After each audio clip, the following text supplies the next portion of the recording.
Guni-Guni Horror Stories. Andiyan na siya. Magandang araw mga kaguni-guni. Ang tampok sa ating storya ngayong gabi ay mula sa probinsya ng Mindoro. At dito nagsisimula ang kwento. Ang storya ng puting mangyan.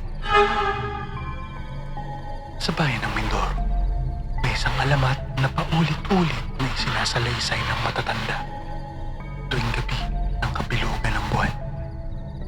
Sinasabi nilang may isang nilalang na gumagala sa kagubatan. Puting yan. Hindi siya ganap na tao. Hindi rin siya ganap na espiritu. Ang balat niya ay kasing puti ng kandilang natutunaw. Ang mga mata ay walang itim. At ang buhok ay mahaba, tuyo at gusot na parang ugat ng punong matagal nang natutuyo. Sabi ng mga matatanda, kapag nakita mo siya ay hindi ka na makakabalik. Tatlong kabataan ang nagpunta sa paanan ng bundok para mag-camping. Hindi nila pinakinggan ang babala ng mga taga-baryo na paulit-ulit na nagsabi na huwag silang magpalipas ng gabi sa gubat.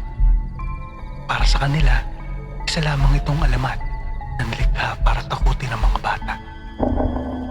Nang sumapit ang hating gabi, unti-unting namatay ang mga ingay ng kalikasan.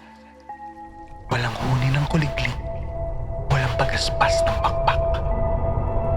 Walang kahit anong tunog, kundi ang humahaplos na malamig na hangin. Sa di kalayuan, pinakita silang aninong nakatayo. Hindi gumagalaw, hindi nagsasalita. Nang iglapin ng kanilang paningin, naglaho ito na parang bula. Nagpatuloy sila sa kanilang bonfire. Ngunit may kakaibang nangyari. Ang apoy, bagamat puno pa ng kahoy, ay tila unti-unting nilalamon ang lamig ng hangin. Ang paligid nila tila hinihigop ng isang puwersang hindi nila maipaliwanag. Mula sa dilim, narinig nila ang mabagal na yabag. Unti-unti itong lumalapit. Parang bawat takbang ay dumediretso sa kanilang mga dibdib. Mula sa kadiliman, lumitaw ang nilalang. Ang balat nito ay maputi na kumikislap sa liwanag ng buwan. Ang mga matay nakatitig na walang saysay at ang bibig ay nakabuka sa isang ngiting hindi gawa ng tao. Hindi nila alam kung tatakbo o lalapit.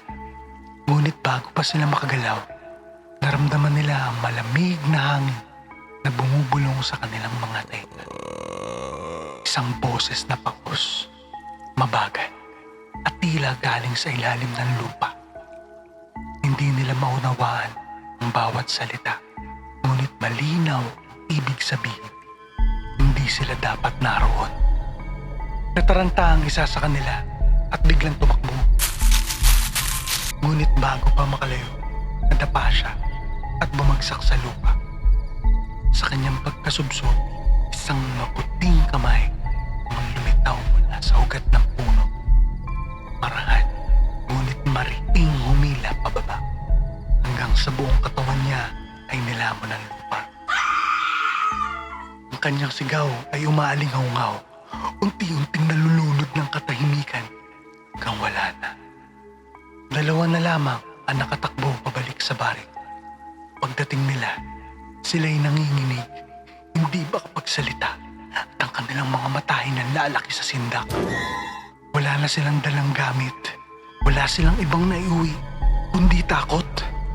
Ang kaibigan nilang iniwan sa kagubatan, hindi na muling nakita. Hanggang ngayon, tuwing kabilugan ng buwan, may maririnig na sigaw mula sa bundok. Sigaw na hindi nilalang na humihingi ng saklolo. Ngunit kasabay nito, may kasagutang dumarating na dala ng malamig na hangin. Isang bulong, paulit-ulit inusal. Kasama na siya, habang buhay.